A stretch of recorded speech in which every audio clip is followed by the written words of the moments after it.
This is Direct Address. This week I wanted to address the question which the whole world seems to be talking about, which is President Trump's decision to change up, I think we can happily say, the paradigm in the Middle East, particularly as it relates to Gaza.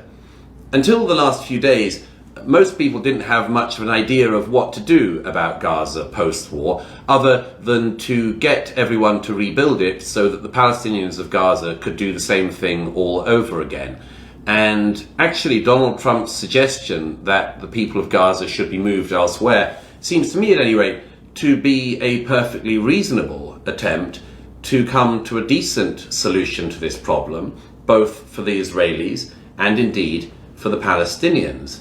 There's only one reason why the Palestinians haven't had a state, and that's because their leadership keeps on refusing to have one. That was the case in 1936. It was the case in 1948 when they were offered a state right beside the Jewish state, and they decided, no, it's too important to us to annihilate the Jewish state, and we'd rather do that than have a state of our own. It happened again in 2000 when Yasser Arafat walked away from Camp David, and it happened again in 2008 when the same deal, bewilderingly enough, was put back on the table. A lot of people don't seem to realize that everybody who has actually worked away at this problem, the problem of the Palestinian state issue, they all basically have realized for a long time now that the paradigm they've been working in is completely defunct. It doesn't work. Nobody can make it work. John Kerry ran around the world on private jets and he still weirdly couldn't make it work, and it's because it doesn't work. It can't work. And what Donald Trump has done this week is to say, let's try something new. And if anyone thinks that that's surprising, let me quote one of Trump's predecessors, President Clinton, who just 2 months ago in an interview talked about the time he tried to give the Palestinians another state and agree to another state for the Palestinians, and they walked away. This is what Bill Clinton said in December. He said, Yasser Arafat, the head of the PLO, walked away from a Palestinian state with a capital in East Jerusalem and 96% of the West Bank. And here's what Clinton went on to say. If you turn down and walk away from a once-in-a-lifetime peace offer, you can't complain 25 years later when the doors aren't still open and all the possibilities aren't still there. Yet the complaints from the Palestinians have been listened to by the international community for a very long time. In 2005, Israel withdrew every single remaining Jew from the Gaza Strip and handed it over to the Palestinians. Effectively, it was yet another Palestinian state. And the Palestinians of Gaza could have done an awful lot of things with that beautiful bit of territory, with that amazing strip of land.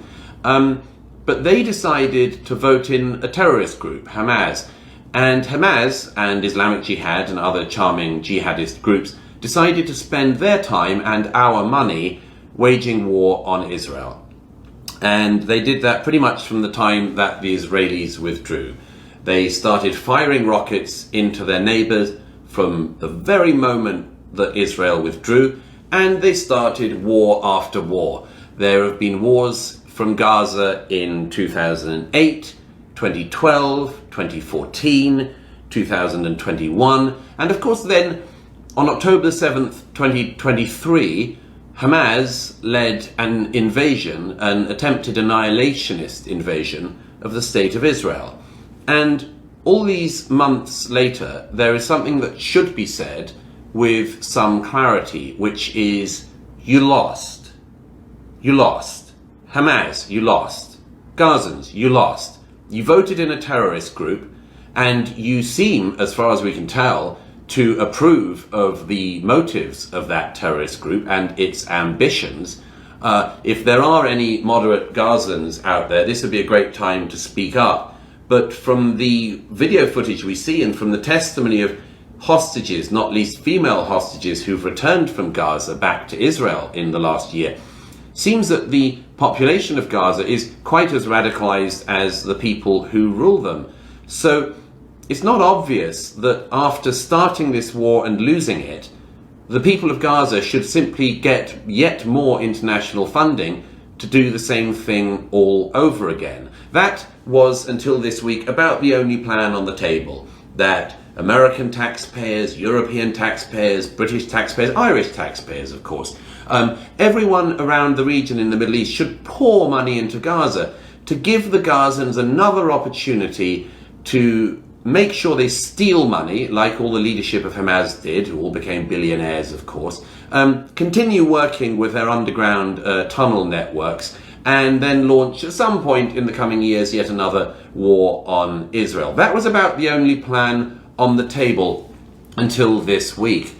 And Trump has now completely opened this question up. He's completely changed the political landscape on this by saying that actually the Gaza is not livable. I've seen that with my own eyes. Thanks to the house-to-house fighting, it's basically a wreck, and the population who are from there would do much better to be encouraged to move elsewhere, as President Trump said. There are lots of countries that have expressed enormous support for the Palestinians of Gaza, and I see no reason why they shouldn't be encouraged to take them in. Pakistan, I'm sure, could do with the highly radicalised population of Gaza going their way. The government of Ireland, that's been so vituperative about the Israelis in this war and has said that they are the greatest friends of the Palestinians, they, I'm sure, could do with a large influx of Gazans to Ireland. I'm sure all the other countries that have been grandstanding could do the same, but there are two countries that I think are particularly worth noting in this regard. And they're both the countries, by the way, which Donald Trump has singled out this week for taking in Gazans. The first is Egypt. Egypt used to run the Gaza Strip. I've never understood why, if the Egyptians and others of the so-called Muslim brothers and sisters of the Palestinians are so worried about their plight, and I've never believed they are, I've said that repeatedly, they don't care about the Palestinians at all, they just hate the Jews. But if they really do care about their Palestinian brothers and sisters, I never understood why the Egyptian government built such a big wall to try to keep them out. Now would be a great time to show solidarity, General Sisi, and I hope very much that all of that lovely land you have in the south of Egypt could be handed over in a decent peace settlement to some of the citizens of Gaza to live more peaceably than they've been living in the Gaza Strip. And the second country, of course, that Donald Trump singled out was Jordan. This is a very interesting one because Jordan is effectively a Palestinian state as well. Most of its population are Palestinians, and the leadership of Jordan has been incredibly vociferous in recent years about the terrible, as they see it, treatment of the Israelis in returning fire against the Gazan jihadists when they wage war on Israel. The Jordanian authorities have been extremely noisy in their condemnations of Israel. They seem to think that Israel should just sit back and take rocket fire for more than a decade and all of October the 7th and everything else.